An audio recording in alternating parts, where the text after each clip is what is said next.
Please forgive me. That was the wrong airport. I had my worst fumble on the radio at one of Texas' busiest airports. But before any of that, we got the VIP treatment at Millionaire, stood in the actual room where Houston, we have a problem happened, stumbled upon the Gulf, and finally visited the legendary Buc-ee's that we somehow completely forgot existed. Sometimes your best trips end up with the most humbling lessons.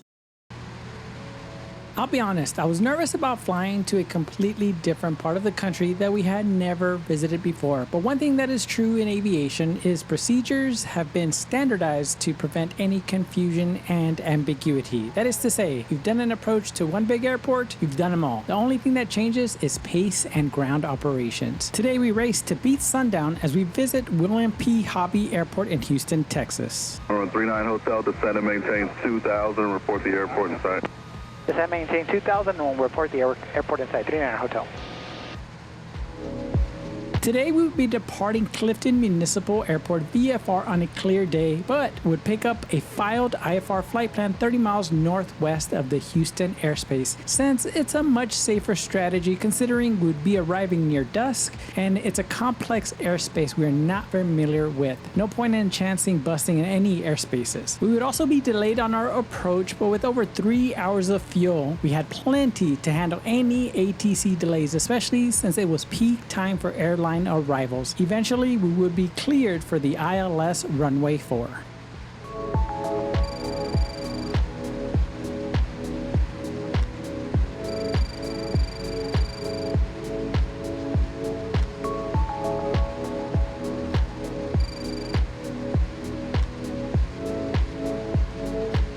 So today's airport actually traces its roots back nearly a century. But first, who is William P. Hobby? Well, he was a Texas newspaper publisher who became the state's 27th governor from 1917 to 1921 after the impeachment of Pa Ferguson, guiding Texas through World War I while restoring stability to state government. So now that we know who's named after, let's learn a little bit about the history of this airport. By the 1930s, airlines like Braniff and Eastern were already flying in, and in 1937, the city of Houston stepped in and purchased the field, renaming it Houston Municipal Airport. A year later, it briefly took on the name Howard R. Hughes Airport after Hughes helped fund major upgrades, including the airport's first control tower. That name didn't last long though, since Hughes was still alive. Federal rules forced the city to change it back.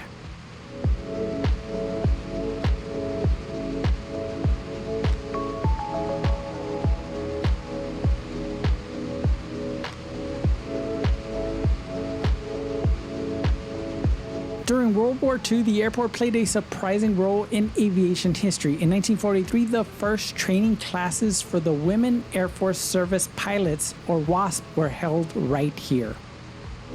Southwest side 2939, 170 knots, fly your present heading, maintain 3000. 170 knots present heading, descend to 3000, Southwest 4939. After the war, things ramped up quickly. Through the late 1940s and 50s, Hobby expanded with a new terminal, growing passenger numbers and international service to places like Mexico, the Caribbean, and South America. By the mid-1950s, it had been renamed Houston International Airport and was handling close to 1 million passengers a year.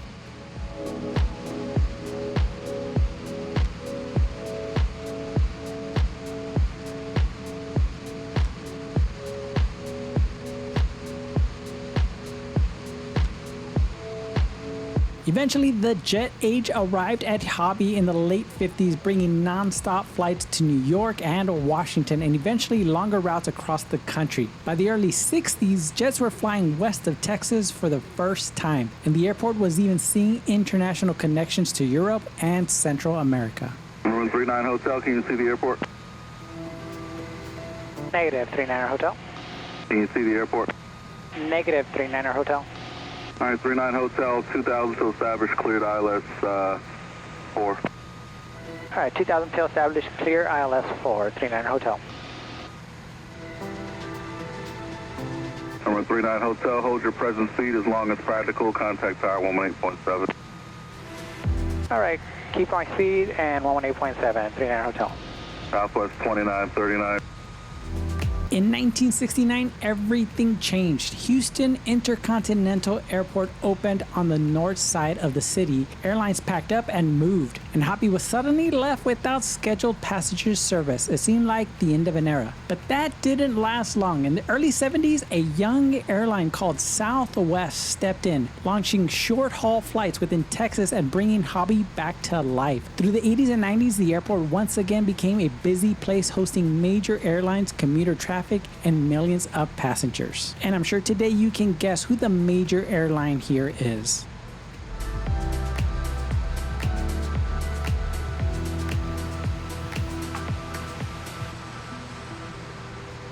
By the 21st century, Hobby found another second life. International flights returned in 2015 with the opening of a new terminal built specifically for Southwest. Routes expanded and new airlines followed, including Frontier with additional destinations. Hobby Tower, Aero 1939 Hotel, establish ILS runway 4.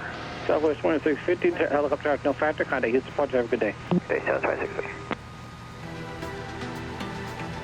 Number 1939 Hotel, Hobby Tower, runway 4, clear to land.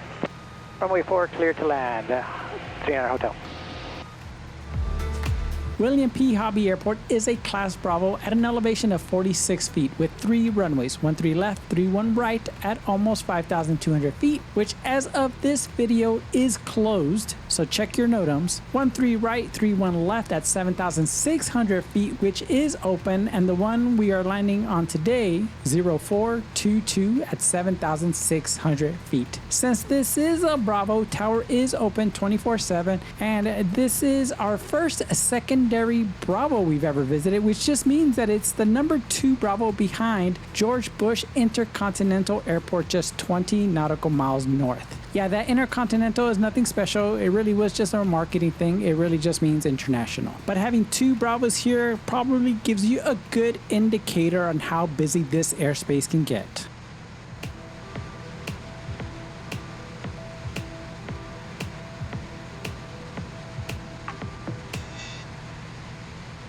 But speaking of airspace, besides the main airport of Houston Intercontinental, it is surrounded by many others, including Ellington 7 miles southeast, Sugar Land Regional 20 miles west, and Pearland Regional about 8 miles south. So flight following is highly recommended if you're not familiar.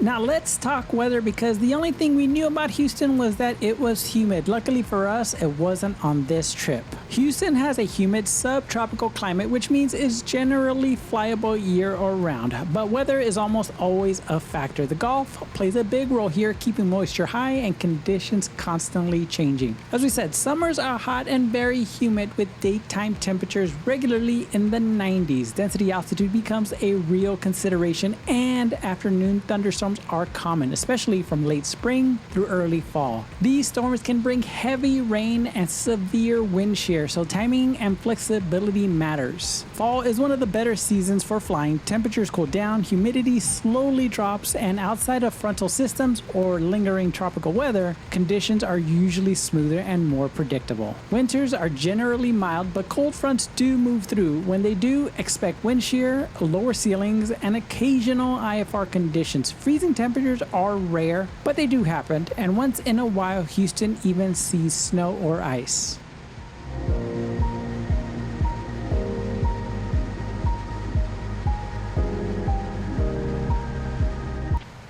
Gas, undercarriage, mixture full, props full, seatbelts, landing lights.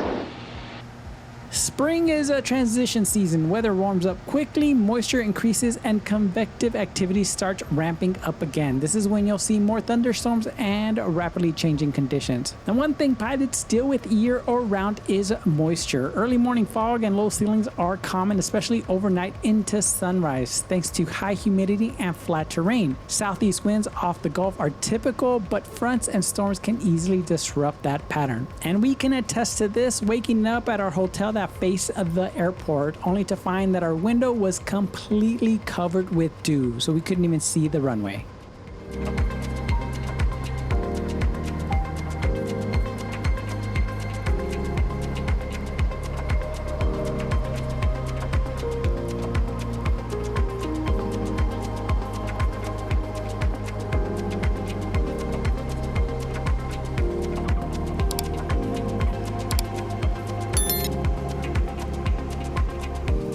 Over 39er Hotel, say parking. Millionaire, 39er Hotel. You said Millionaire? That's affirmative, 39er Hotel. 39er Hotel, right. Make a left turn there on Hotel 2 and taxi parking via Hotel 2, Hotel in Gulf District C. All right, get off here on Hotel 2, then Hotel and Golf, 39er Hotel.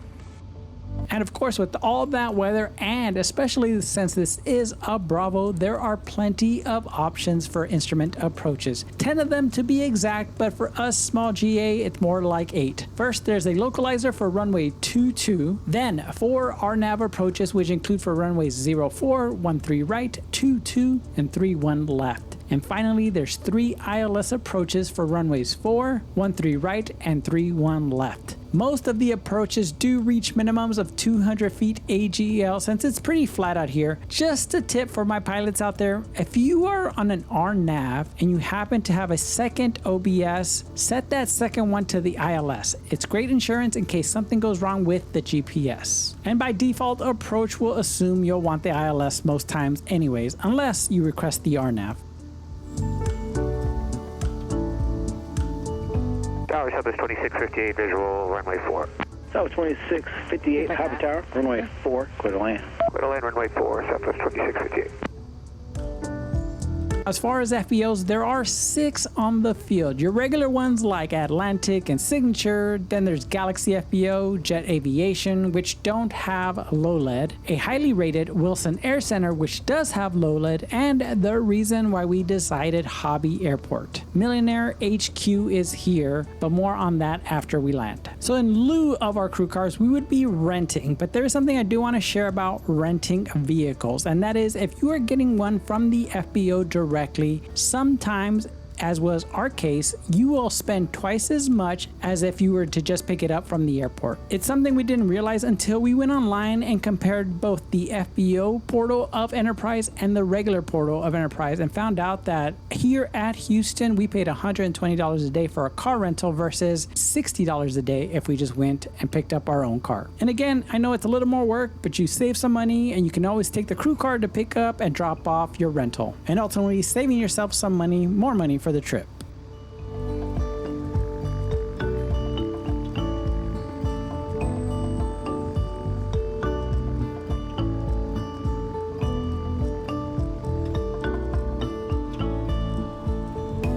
So after 2 days, 10 hours of flying, and almost 1,200 nautical miles, we made it to Houston, so let's go explore.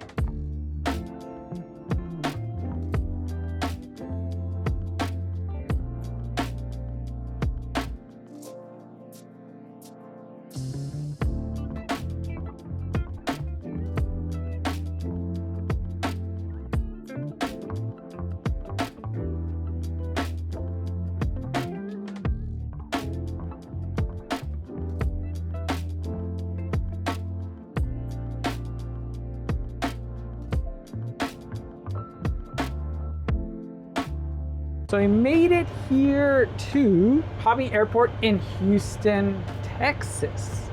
That's right, we're all the way deep in the heart of Texas, as they say.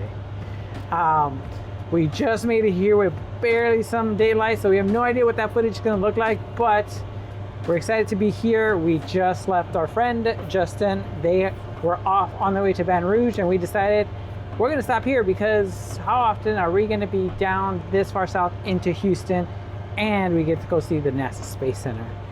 But before any of that, we got to come here to the headquarters of Irene's favorite, Millionaire. You guys might be wondering, where's Irene? Well, she's behind the camera. It's been a long day. We got up really, really early, and it's 6 o'clock right now. It looks pitch black, and yes, behind me is the airport. Right now, what we're gonna do is go to the hotel. We'll go show you what that's like, and it has a view of this airport. It's supposed to. That's what they say. Supposed to have a view of this airport, but at minimum, I'll be able to put my radio next to the window and listen to all this air traffic all night, at least for a little bit, or else I'll drive Irene crazy. But we got our rental. Hannah's right down there, which is awesome. That's pretty cool being she's right in front. But yeah, we're out of here. We're tired, and we'll catch you guys in the morning, freshened up and going to check out the NASA Space Center, Visitor Center. Yes. That's gonna be cool. So anyways, off to bed, or off to the hotel, then to bed we go, and then start anew in the morning. So we'll see you guys then.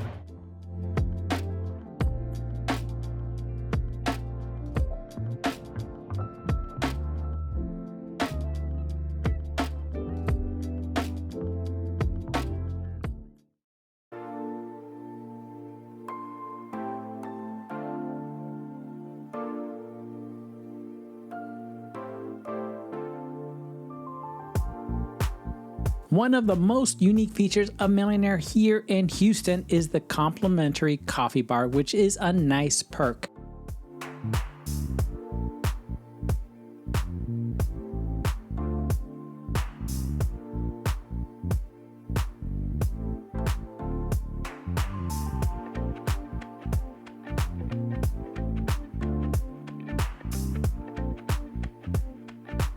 The newly remodeled FBO has a comfy pilot's lounge with snooze rooms, but don't forget to check out the patio on the second floor.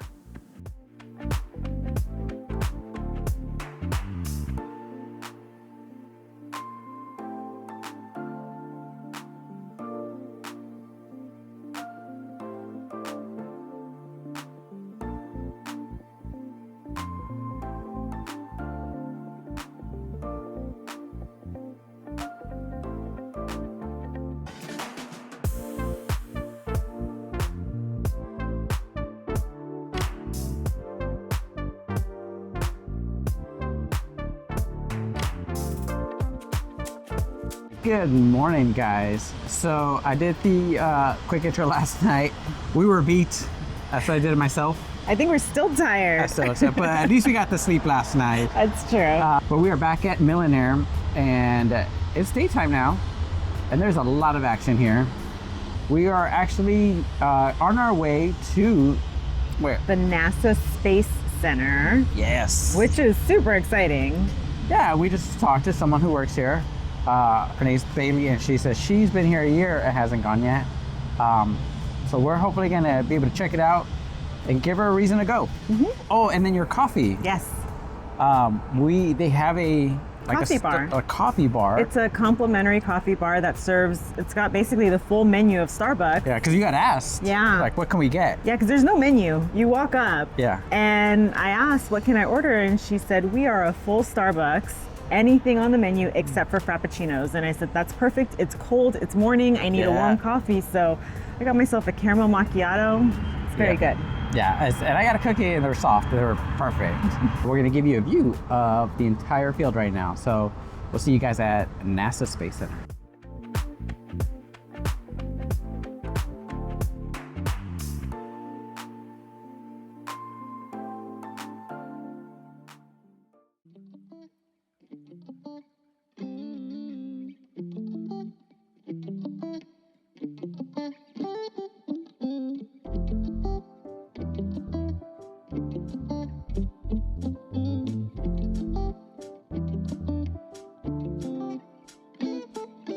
Okay, we made it into the NASA Space Center. It's a little hectic in the beginning just because I think they were trying to get everybody in, so it wouldn't slow us down. But we're inside and we're gonna go check out the shuttle aircraft because our tour for the mission control is now for another hour and 10 minutes. I think it's a good time then. Yeah, so we're gonna go right now, but this place is pretty awesome already. We just got here, so let's head over there right now.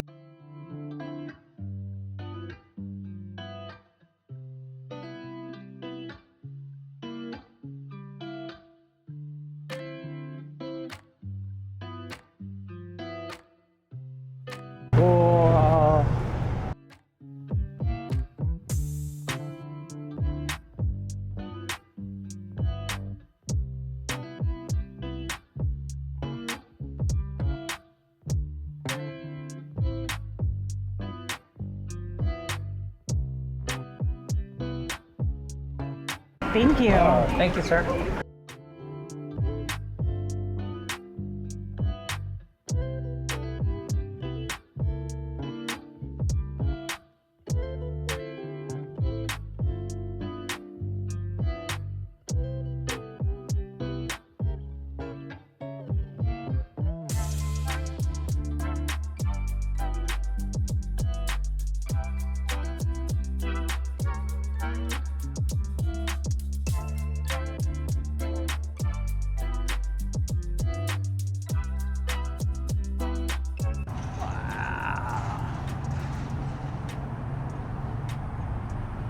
What are these? So it controls it on the way back down. Oh. Yeah, so it'll turn this way, whatever it needs to do to like land vertically and where it needs to go. Yeah. It's essentially, it's just flight controls. It's crazy, huh? It is crazy. Good morning. Morning.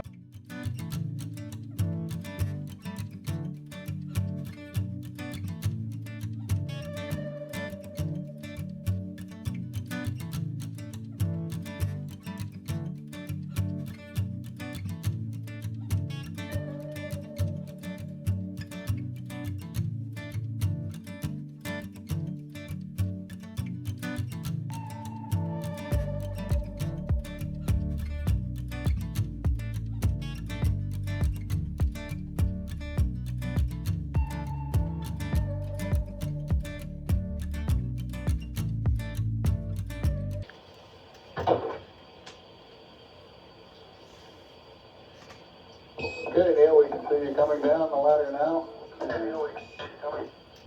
That's one small step for man, one giant leap for mankind.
So there's one tip we give you guys is that there's a pathway on the map to show you how to get to the shuttle.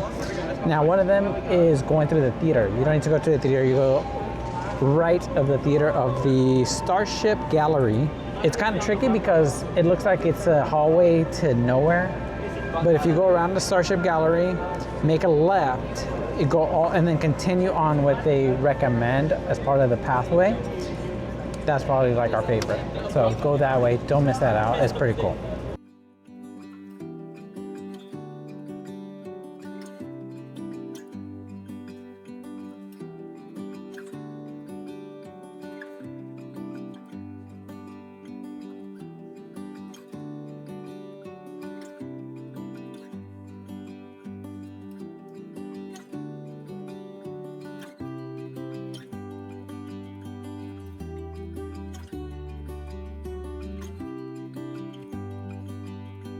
It's pretty awesome. What if the one thing that you really liked about here, what was it? I think seeing mission control, Yeah. I don't think you can top that because you can't do that anywhere else. I know. So that is an extra ticket you have to purchase. I think for the both of us, it was $90 total. Okay. That includes general admission plus the mission control. But it was really cool because it was like they really did it well where you, first of all, you're in the exact building, you're in the exact room, Yep. and all fully restored furniture, everything, and then the screens was just crazy. Yeah. And so if you guys come, definitely do that. They have another one called astronaut training. Yes, they take you to the facility where the astronauts train. Oh, we didn't get to do that. No. But seriously, either one you can't go wrong. And obviously, as you guys can see behind us, we did the shuttle tour. I think this is the same one that took it to LA. Yeah. It is, right? Mm-hmm. So we have a big connection with this because we did see this exact 747 right here, which is actually really cool because when we saw it in LA, it was awesome. But we saw this exact shuttle, exact 747 take the shuttle to LA, which is where the LA Science Center is doing the shuttle, the actual shuttle that it dropped off, and it's upright position. Yeah. That's right. And so it's really cool that we got to see it. I don't think I put two and two together. No, it wasn't until we were here and we were reading through it. Yeah. And so it's really cool that we got to see this.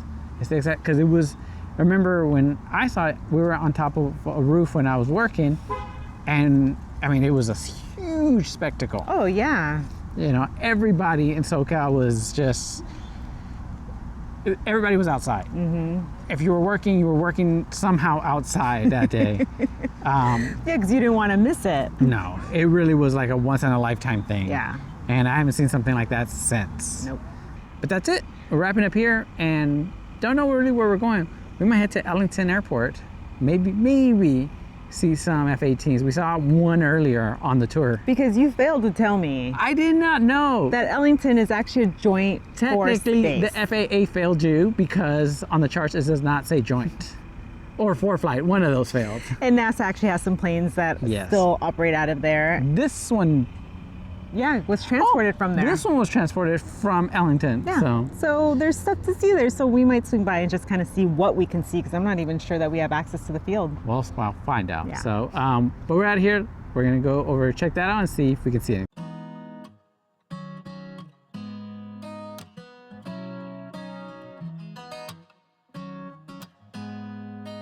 We made our way over to Ellington Airport after seeing some jets flying during our tour at the NASA Johnson Space Center. But unfortunately, it was late and we didn't catch any jets.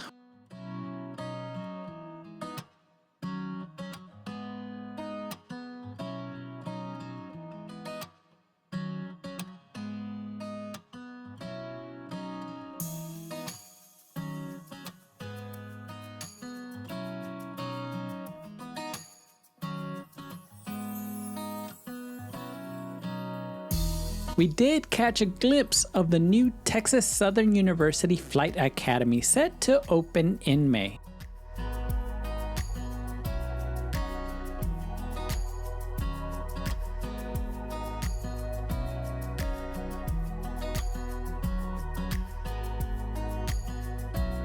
We then decided to head south, but this won't be the last time you'll be hearing about Ellington. There it goes. The Gulf.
We're to the Gulf. Like I said, if it wasn't summer, it'd probably be a lot polar. And more humid. 3 days ago, we're in the Pacific Ocean. And now we're here. And now the next one we have to hit is the Atlantic. That's true. So that one we'll do with Florida. Sounded fun.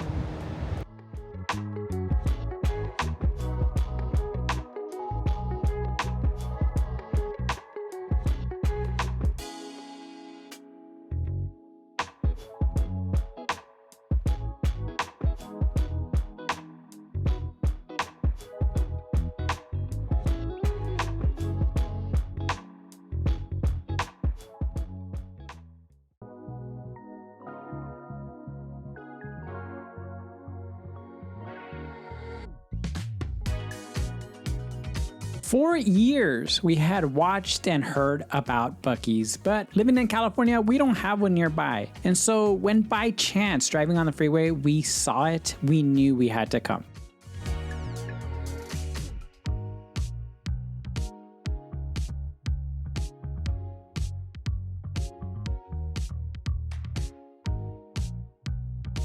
Now the options were overwhelming. They did not lie. It's more like a huge or mini Costco than it is a gas station. Now after spending some time looking around, we knew we had to definitely try out their brisket and pulled pork.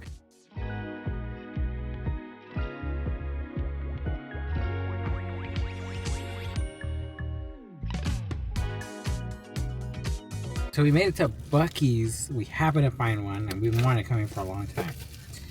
We came out of here with way more than we needed to, but went in Rome. And so the first thing I got is brisket. That's a lot of brisket. It smells good. Oh my god. No way. Yeah, that was good. It looks juicy too. I was afraid that it would be dry. Seriously, it's really good. So I got the pulled pork sandwich, and it was $6.99. Well, which is $13.99 for the brisket that we just ate. And $13.99 for the brisket that we just got. And they are making everything right there. They're chopping up the meats and they're putting the sandwiches together. So you can see they're constantly putting these out. These are not like just sitting there. So let's see what this is all about. 'Cause that brisket. Oh really man, good. that brisket was good. So, ooh. Whoa. So it is in there and loaded. Whoa. Cool. Yeah. Good? Mm-hmm. I'll take a piece. I'm gonna steal this piece right here. Again, it's juicy. It's got good flavor. It's not fatty. It's not. That bun is so soft. It's got really good flavor. That was good. It does, yeah. I'm excited. Oh, and another thing we had heard that we can now definitely confirm is they really do have really clean restrooms and lots of fuel pumps. Our total here was $70, but Irene regrets not getting any jerky.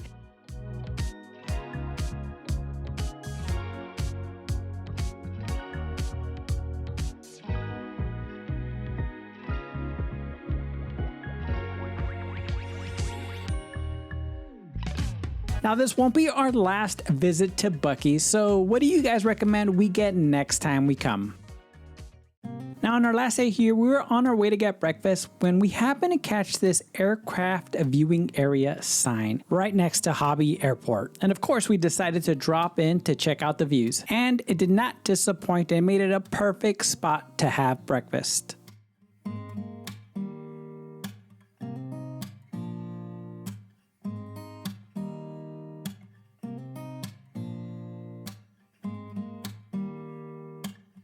It was such a great spot. We love finding these plane spotting areas. And if you guys are interested, we'll put a link in the description below that'll pin to the exact location.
We are wrapping up here in Houston, and more specifically, Houston Millionaire. So a couple of months ago, we had been at St. George, and Millionaires at Millionaire FBO account on Instagram reached out and says that they love the stuff and that they wanted to know our address to send us some goodies.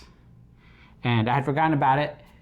And today we had put a post when we got here that, hey, we made it to Millionaire HQ. And they responded and said, oh my God, like, I just missed you guys. And we decided we could see if we can catch them a different day. Well, today was that day. We were getting ready, we were packing the plane up, and Jordan came down to meet us. And not only was he genuinely so kind and so very nice, and had very nice things to say, but he also surprised us with some goodies. And so what did we get? So not only did they give us backpack, but this backpack was filled with And we did all get a kinds of his and goodies. hers backpack, by the way. One of the things that was most exciting that Roger found. This was, you were just talking about this thing. You were like, and this is the last thing you thought you would ever get. Oh yeah. But you were like, I want that. I was purposely gonna hunt this down because I saw this at the St. George. Already haven't even seen. Millionaires. Oh, that's so cool. I know. Yes, you did, yeah. And I didn't know that it existed. And you guys know how I feel about my military patches everywhere we go. Yes. Well, look what I got. Isn't that so cool? Yeah. So I am just over the moon. I pulled it out because we were kind of digging through the bag, and I showed you, like, oh my God. So I am so very excited for this. We definitely had a couple of more items in the bags, but just know Irene almost exclusively drinks her water out of her Millionaire mug now. Jordan and the Millionaire team, thank you so much. This is just one small reason why we love Millionaire. It is the entire team from top to bottom. Our experiences are always incredible. I know you guys think we get paid for this stuff. We do not. We do not get paid. We don't. We always say the FBO sets the tone for the trip. And it so does. And Millionaire gets that. And so thank you so much. You totally made our trip, made this stop like just spectacular. And we got here, it was right in the front, and they made sure we had our car and everything. And then kept asking us if we wanted or needed anything else. Right. I mean, it's just incredible. And headquarters is just as nice as all their other locations. Yeah, and they just finished their renovations, right? Yeah. And so, I mean, again, it just speaks to the leadership and to Millionaire as a brand and as a chain. They are incredible. Yeah. So if you get a chance to visit them, definitely do, because not only are they amazing, but they're also in really cool locations. Yeah. We're wrapping up. We're actually going to get out of here, out of Hobby Airport today. We have a 1 hour and maybe 2 hour flight, depending on the headwinds. It topped off amazing today. It did. So again, Jordan, thank you very much for making this extra special. And to all of the rest of you guys, we'll see you on the next one. Hobby clearance delivery, Aero 19939 Hotel at Millionaire, looking to do a VFR departure to the west at 8,500. We are a P28 Romeo Slant Golf. November 19939 Hotel, Hobby clearance, say destination. And would you like flight following? Affirmative on flight following. Destination is Fredericksburg, Tango 82. November 19939 Hotel, clearance on request, stand by. Standing by, 39 Hotel. November 19939 Hotel, cleared out of the Houston Class Bravo airspace, maintain VFR at or below 3,000, departure frequency 123.8, squawk 4605. All right, 39 Hotel is cleared outside of the Houston Bravo airspace. Remain VFR at or below 3,000. Frequencies 123.8 and squawk 4605. 39 Hotel. November 39 Hotel, reback correct, except I gave you the wrong squawk code. It's 4606, 4606. 4606. 39 Hotel. And November 39 Hotel, reback correct, Foxtrot current, say parking. We are at Millionaire and we have Foxtrot, 39 Hotel. November 39 Hotel, contact ground when ready. Contact ground when ready. 39 Hotel, thank you.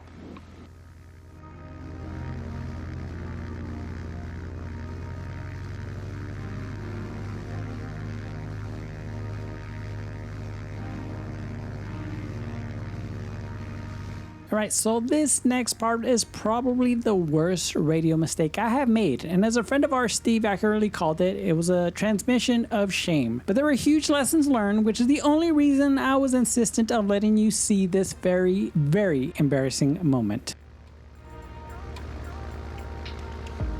Houston, ground number 1939 Hotel at Millionaire, ready to taxi with Foxtrot and run them complete.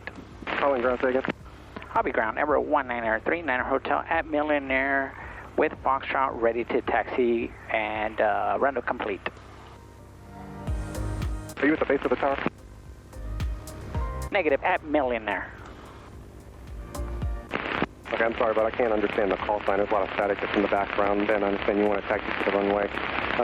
When able, enunciate the call sign, runway 17 right, taxi via Hotel Alpha. It is 1939 Hotel, and can you repeat the taxi instructions one more time? 1939 Hotel, copy that. Runway 17 right, taxi via Hotel Alpha. All right, 17 right via Hotel Alpha, 39er Hotel. November 39er Hotel, runway 17 right. Did I say once? 13 right? 39er Hotel, I'm reading that back again just because it sounded like you said 17 left over for recording purposes. Runway 17 right. It says 17, right? Is that 13 right, 39er Hotel? 2684 Ellington, ground taxi via Hotel to Park. 39er Hotel, negative, runway 17 right. 17 right. 17 right, 39er Hotel. All right, 121.6. Yep. Nope, that's why. 121.9. Hold short at 22, 5 Mike Kilo. Okay, let's try this again. Who am I calling? I don't know. I don't look. And ground, please forgive me. That was the wrong airport. I am at Hobby Airport. I apologize for that. Over 39er Hotel, Roger. Frequency change for the above. Thank you, sir. I'm sorry.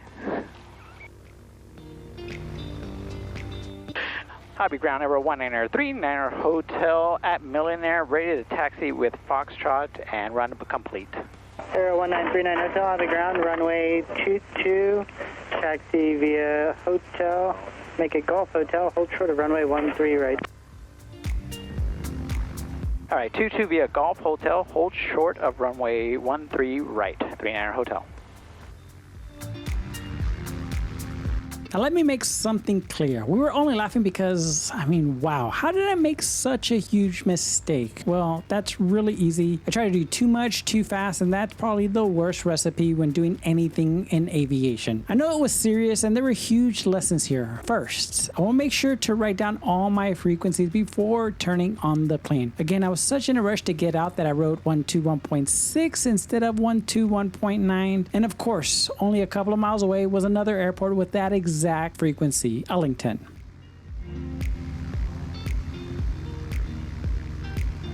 Aero 39 Hotel, cross runway 13 right, cross runway 13 left to Hotel, continue Hotel Zulu. All right, 39 Hotel, cross 13 right, cross 13 left, and continue Hotel Zulu, 39 Hotel.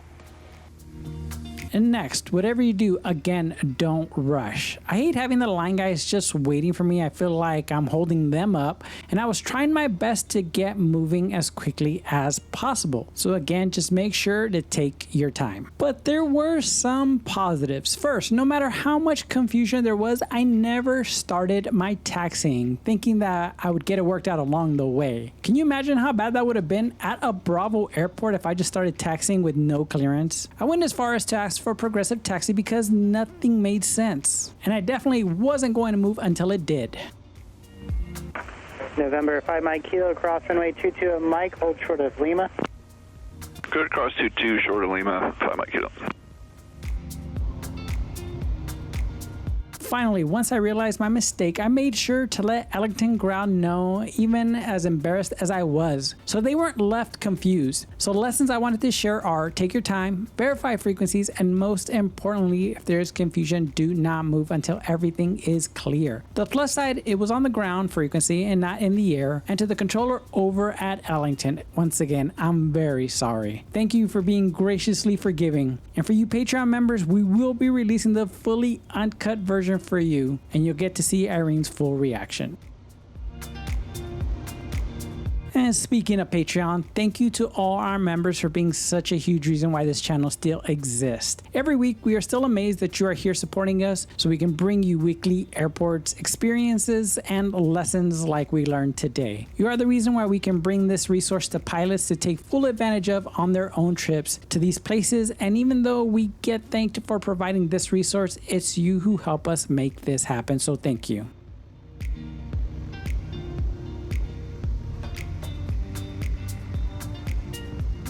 And ground 574 Foxtrot here, we're still good to cross 13 right, 13 left. 4 Foxtrot here, affirmative, thanks for asking. Cross 13 right, cross 13 left to queue. Cross 13 right and 13 left, 74 Foxtrot here. And ground, exit 320 is off on Charlie, go to jet. Exit 320, Abbey ground, taxi via Charlie Papa. Charlie Papa, exit 328. 4 Foxtrot here, pass on the site, correction, Phenom ahead and to your left. 574 Foxtrot here.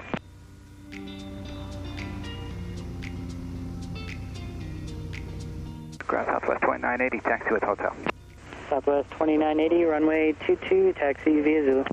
Runway 22 via Zulu, Southwest 2980.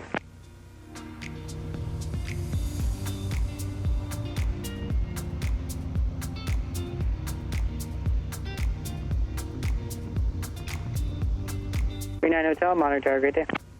Monitor Tower, thanks for the help. 39 Hotel. 4 Foxtrot here, Monitor Tower, see you. Monitor Tower, 74 Foxtrot here.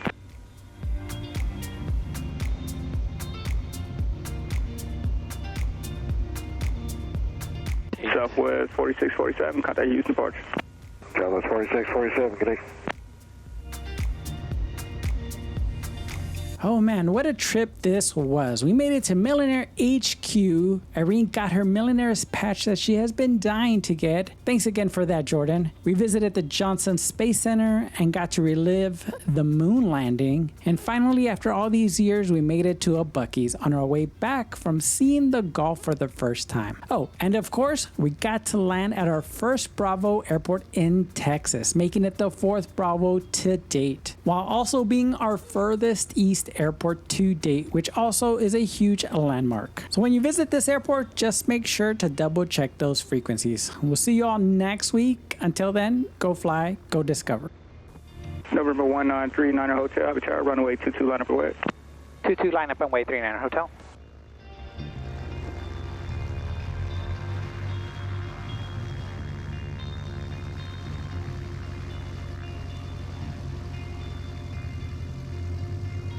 Number 1939 Hotel, turn right heading 290, runway 22, clear for takeoff. Right heading 290, 22, clear for takeoff, 39 Hotel.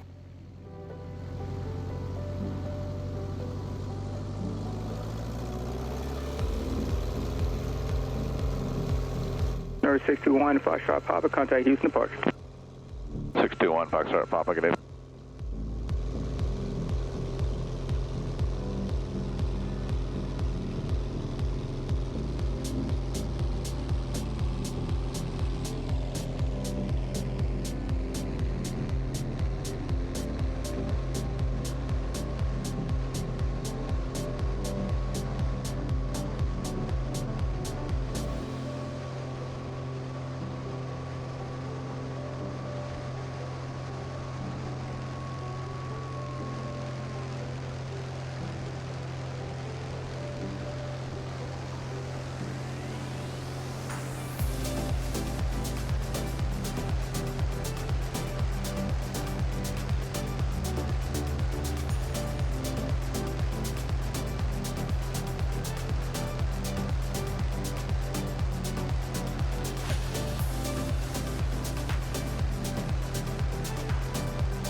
39 Hotel, radar contact have Mount Lodge departure and show you at 700 feet, altimeter 2998.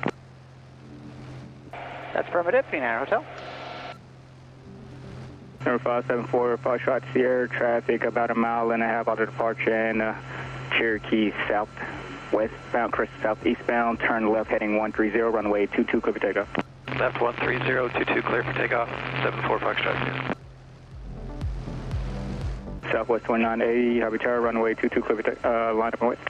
Line up and wait, runway 22, Southwest 2980.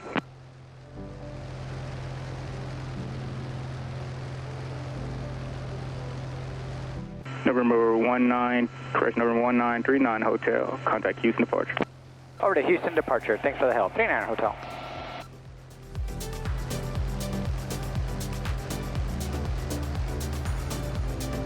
Barrier 811, Lima Mike, Houston Road, Log, Montana, 3999, expect to have visual make station.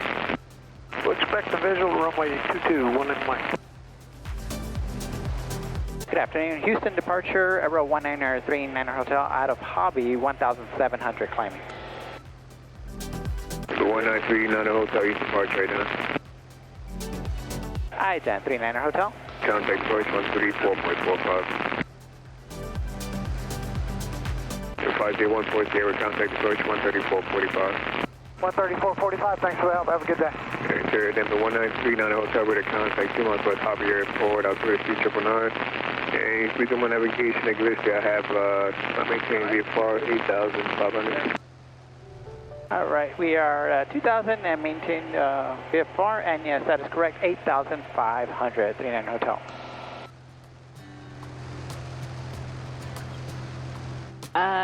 Yeah, you were calling Ellington ground. No way! There's a 17 right, and I looked up. 11, Lima Mike, sliding at 130. 130, 1 in Mike. Oh, man.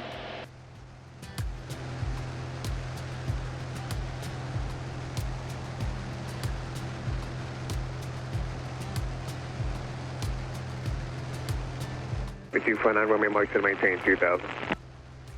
Got a 2,000 for now, right?